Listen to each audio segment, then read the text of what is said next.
Hello student, welcome to my channel.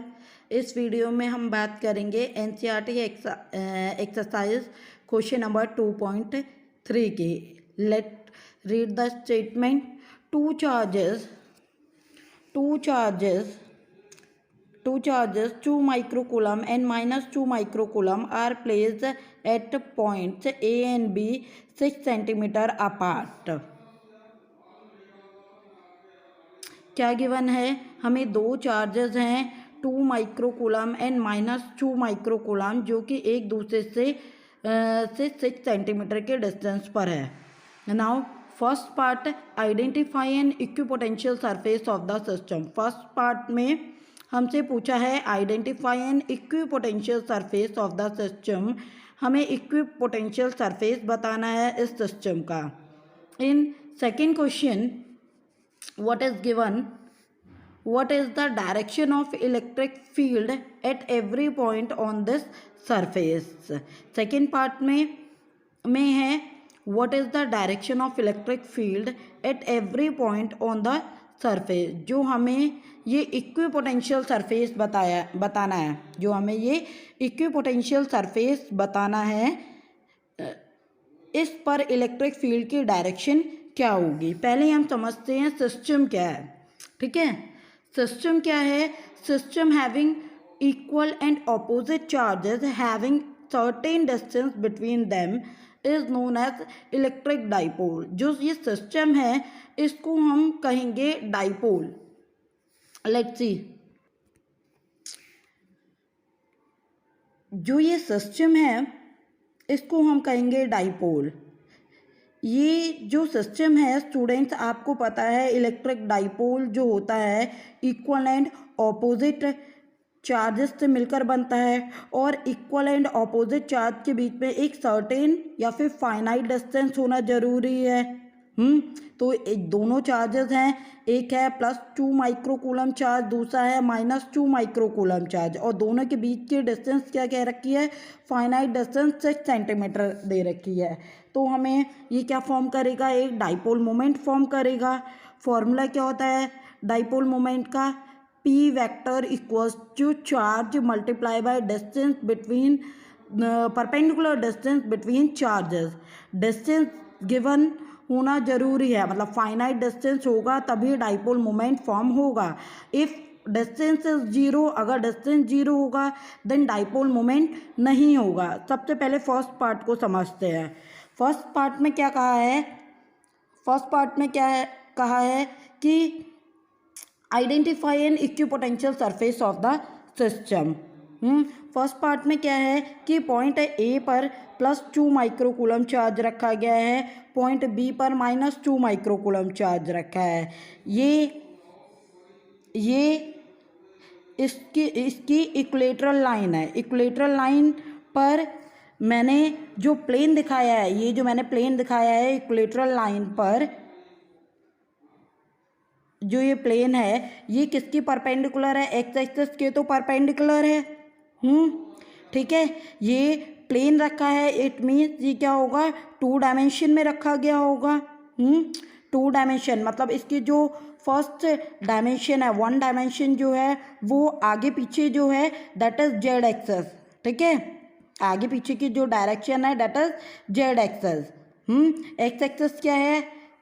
यहाँ पे charge रखे गए हैं, दिस इज एक्स एक्सेस, और वाई एक्सेस क्या है? यहाँ पे हमने इक्विलेटरल लाइन बना रखी है।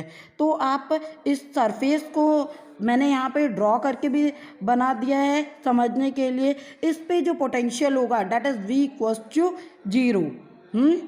हमें पता है इक्विलेटरल लाइन पर जो पोटेंशियल होता है वो दो चार्ज के कारण हमेशा 0 होता है। ठीक है, अब कैसे होता है ये 0? देखो, अगर मैं +Q चार्ज के कारण यहाँ पे पोटेंशियल निकालूंगी that is V + 1/4 pi epsilon nought Q/RA। मैंने यहाँ पे डिस्टेंस जो ले लिया वो क्या ले लिया? यहाँ पर RA डिस्टेंस कंसिडर कर लिया, दैट इज RA। और इस माइनस चार्ज के कारण जो पॉइंट, इस पॉइंट पर इक्विलेटरल लाइन पर जो पोटेंशियल है वो क्या होगा? v minus equals to 1/4 pi epsilon naught minus q upon r b. इस डिस्टेंस को मैंने आर बी ले लिया है।